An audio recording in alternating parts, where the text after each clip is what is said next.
Hello my dear students. So आज मैं new topic के साथ हूँ। पार्ट 1 आई होप आपने देख लिया होगा, that is introductory part of photosynthesis, जिसमें हम लोगों ने बताया था फोटोसिंथेसिस है क्या, फोटोसिंथेसिस में कितने रिएक्शंस और फोटोसिंथेसिस को क्या क्या नीड है, ये सारी चीज़ें मैंने आपको बताई थी। डार्क रिएक्शन, लाइट रिएक्शन, ये सारी चीज़ें आपको बताई थी।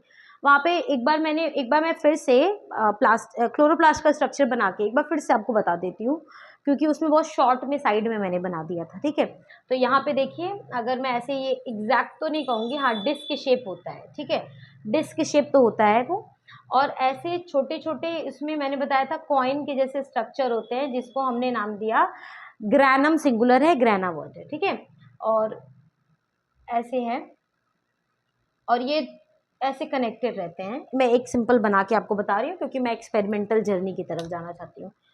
अब आपको यहाँ पे छोटे छोटे यूनिट्स होंगे पूरे पे, जिसको क्वांटोसोम्स कहते हैं। अब इधर समझिए, ये एक जो हम लोगों को दिख रहा है ऐसे,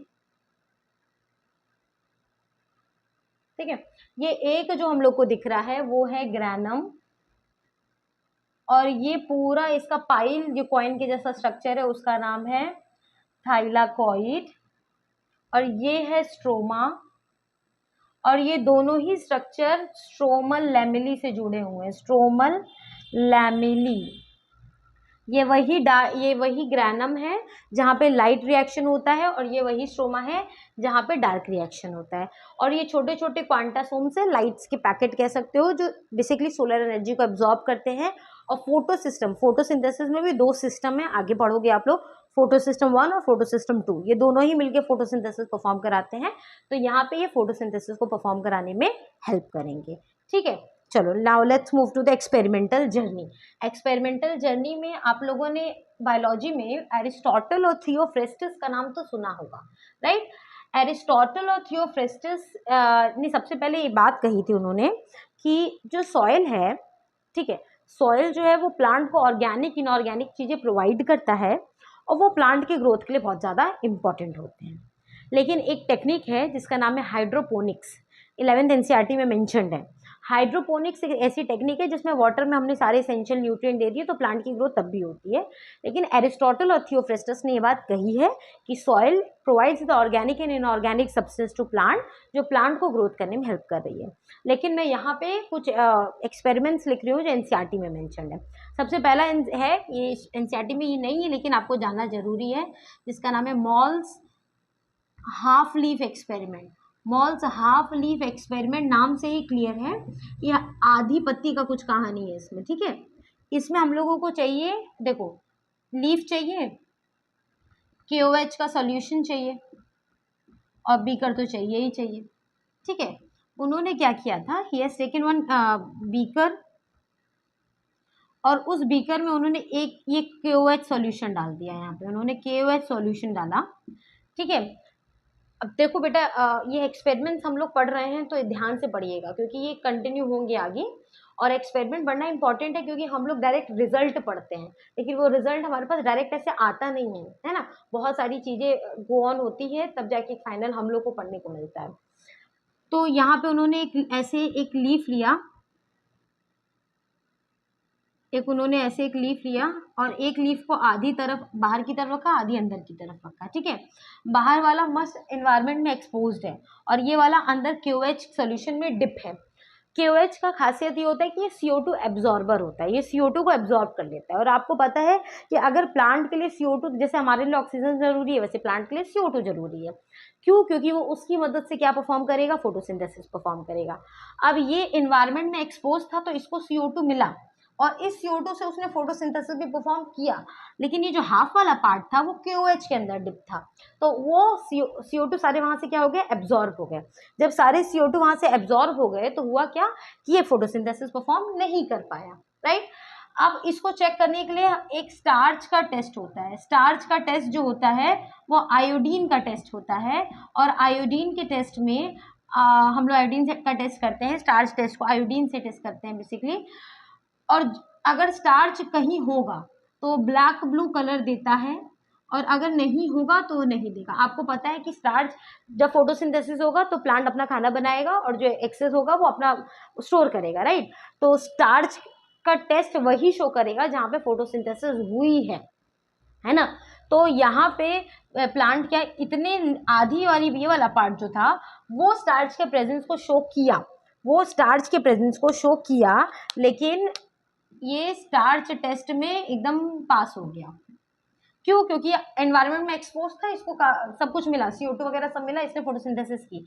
अब ये क्योंकि ये QH में डिप था, और QH क्या है, वो एब्जॉर्बर है CO2, तो ये स्टार्च के टेस्ट में क्या हो गया, ये फेल हो गया। इससे हमें ये कंक्लूजन मिलता है कि carbon dioxide is very much important in the process of photosynthesis. ठीक, fine, please take the screenshot if you people need it. Now I am moving to the next experiment, that is of Priestley experiment. ठीक है, priestly का experiment हमसे क्या कहने की कोशिश करता है, ये प्रिस्ली का एक्सपेरिमेंट जो है वो हमें ये बता रहा है, प्रिस्ली एक्सपेरिमेंट ये इंपॉर्टेंट बताएगा, एटमॉस्फेयर में एयर जो है उसका इंपॉर्टेंस बताएगा। इसके लिए हमें चाहिए क्या, एक माइस चाहिए, हम लोगों को एक क्या कहते हैं मिंट का प्लांट चाहिए, कैंडल चाहिए और बेल जार चाहिए। ठीक है, ये सारी चीज़ें चाहिए। दो सेटअप हमें कराना है, सेटअप ए और एक सेटअप बी। ठीक, यहाँ पे हमें एक पहले सेटअप में हमको माइस रखना है, हमको माइस रखना है, ठीक, और हमें एक कैंडल रखना है। अब ऐसे समझो कि जैसे ये माइस है और ये कैंडल है, जब इसके ऊपर मुझे ऐसे बेलजार को रखना है, तो जब तक मैं ऐसे बेलजार को रखूंगी तो ये जितना दूर तो उसके पास एयर आ ही गया होगा, है ना। अब ऐसे मैंने इसको ढक दिया तो इतने दूर तो एयर उसके पास आ गया, है ना।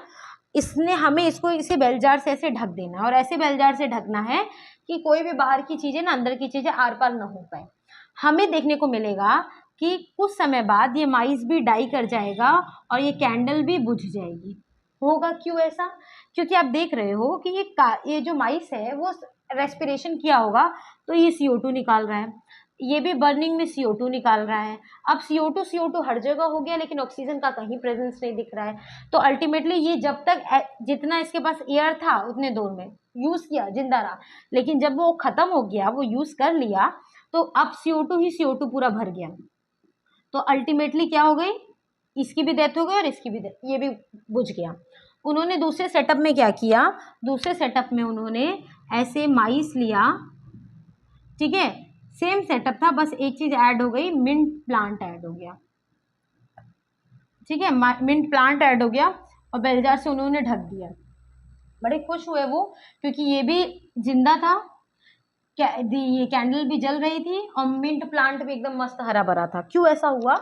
देखो बेटा, ये CO2 रिलीज किया, ये भी CO2 रिलीज किया, लेकिन प्लांट तो ऑक्सीजन रिलीज किया ना।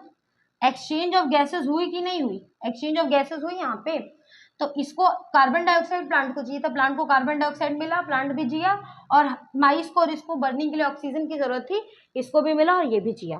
तो इस वाले एक्सपेरिमेंट से हम लोग को ये पता चलता है कि क्या नीड है, मतलब एटमॉस्फेरिक एयर का ऑक्सीजन कार्बन डाइऑक्साइड की क्या इंपॉर्टेंस है।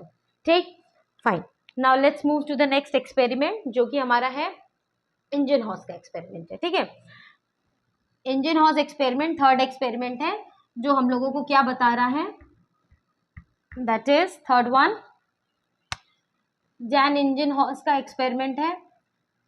इसमें इसके लिए हम लोगों को चाहिए एक हाइड्रिला का प्लांट, टेस्ट ट्यूब, है ना।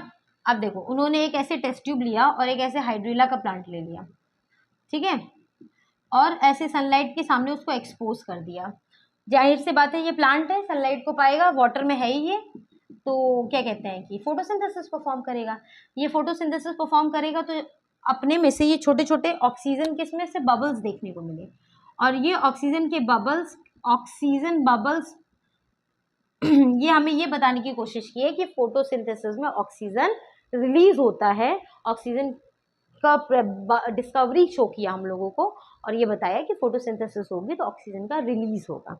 फिर से मैं इसको बता रही हूँ, ये एक्सपेरिमेंट इसलिए परफॉर्म कराया गया था ये बताने के लिए कि फोटोसिंथेसिस में ऑक्सीजन इवॉल्व हो रहा है। हाइड्रिला का प्लांट लिया गया था, वाटर में रखा गया था, सनलाइट के प्रेजेंस में शो किया गया इसको, तो इसने फोटोसिंथेसिस परफॉर्म किया और अपने में से ऑक्सीजन के बबल्स रिलीज किए। तो हमें ये पता चला कि फोटोसिंथेसिस होगी तो ऑक्सीजन निकलेगा। बात मेरी समझे। एक जेवी सैक्स थे, उनका नाम था जेवी सैक्स, उन्होंने कहा था कि फोटोसिंथेसिस परफॉर्म क्लोरोप्लास्ट के अंदर होती है। ठीक है, तो ये इंजनहॉर्स का एक्सपेरिमेंट है, एक जेवी सैक्स का एक्सपेरिमेंट है। अब हमें पढ़ना है एंजलमैन का एक्सपेरिमेंट। ये जो एंजलमैन का एक्सपेरिमेंट है वो बड़ा इंपॉर्टेंट एक्सपेरिमेंट है, वेरी वेरी इंपॉर्टेंट एक्सपेरिमेंट है। एंजलमैन ने पहला एक्शन स्पेक्ट्रम शो किया था, फर्स्ट एक्शन स्पेक्ट्रम। ठीक है, इन्होंने थोड़ा सा लाइट वगैरह का यूज़ किया था, शो कराया था। इसमें बेटा वेरी वेरी इंपॉर्टेंट, इसको हम लोग वेरी इंपॉर्टेंट लिख सकते हैं। इसमें उन्होंने सबसे पहले एक एल्गी का इस्तेमाल किया था। कौन सी एल्गी का इस्तेमाल किया था? फिलामेंटस एल्गी का इस्तेमाल किया था। फिलामेंटस एल्गी में कौन सी? या तो स्पाइरोगाइरा या तो क्लैडोफोरा एल्गी का इस्तेमाल किया था इन्होंने प्रिज्म का इस्तेमाल किया था, व्हाइट लाइट इन्होंने यूज की थी, और कुछ एरोबिक बैक्टीरिया यूज किया था। एरोबिक बैक्टीरिया एंजलमैन ने, अभी आप जब एक्सपेरिमेंट पढ़ लोगे तो आपको खुद ही समझ आ जाएगा कि ये क्यों किया था।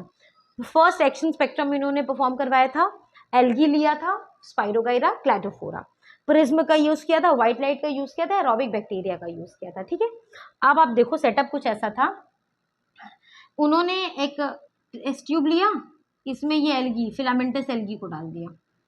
ठीक, और साथ साथ इन्होंने ये एरोबिक बैक्टीरिया को यहाँ पे छोड़ दिया।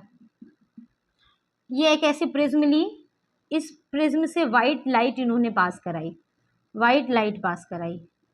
और जाहिर सी बात है व्हाइट लाइट ऐसे प्रिज्म से पास हुई तो अपने सातों रंगों में बटी, विब्योर, VIBGYOR। उस समय बाद इन्होंने देखा कि जिस जहाँ पे ब्लू लाइट पड़ रही थी वहाँ पे ये सारे एरोबिक बैक्टीरिया इकट्ठा हो गए, और जहाँ पे रेड लाइट पड़ रही थी वहाँ पे ये सारे एरोबिक बैक्टीरिया आधा से ज़्यादा इकट्ठा हो गए। कंक्लूजन उन्होंने इस चीज़ का ये निकाला कि जाहिर सी बात है कि यहाँ पे लाइट पास हुई, ऑक्सीजन एरोबिक बैक्टीरिया है तो जाहिर सी बात है ऑक्सीजन यूज करेगा, फोटोसिंथेसिस हुआ होगा, ऑक्सीजन परफॉर्म हुआ, ऑक्सीजन रिलीज हुआ होगा, और ऑक्सीजन रिलीज हुआ, ये जो ब्लू और रेड लाइट के पास बेटा बैक्टीरिया गैदर हुए हैं वो हमें ये शो करता है कि ब्लू और रेड लाइट पे मैक्सिमम फोटोसिंथेसिस परफॉर्म हो रही है। इसका मतलब बहुत बढ़िया लाइट है ये। ठीक है, ब्लू और रेड लाइट पे मैक्सिमम फोटोसिंथेसिस परफॉर्म हो रही है, तभी वहां पे ऑक्सीजन रिलीज हो रहा है, और तभी वहां पे ये सारे एरोबिक बैक्टीरिया अपने आप को क्या कर ले रहे हैं, इकट्ठा कर ले रहे हैं, क्योंकि उन्हें जिंदा रहने के लिए चाहिए, अपने प्रोसेस के लिए चाहिए। ठीक, again I am explaining. White light pass कराई, ये सारे ही रंगों में बटी, देखा गया कि ब्लू लाइट और रेड लाइट के रीजन पे सारे एरोबिक बैक्टीरिया अपने आप को इकट्ठा कर लिए। वो ये हमें शो करने की कोशिश की हो रहा है कि यहाँ पे सबसे ज़्यादा फोटोसिंथेसिस परफॉर्म हो रही है, हाईली एफिशिएंट है ये, और सबसे ज़्यादा हो रही है, तभी यहाँ पे ऑक्सीजन निकल रहा है, और तभी यहाँ पे एरोबिक बैक्टीरिया ने खुद को इकट्ठा कर लिया है। तो इससे हमें ये पता चलता है कि ब्लू और red light maximum photosynthesis perform कराने में हेल्प कर रहा है। This was all the experiment जो हम लोगों को पढ़ना था। ठीक, आई होप आपको एक क्लियर हो गया होगा। If you people have any doubt please ask in the comment section. Thank you.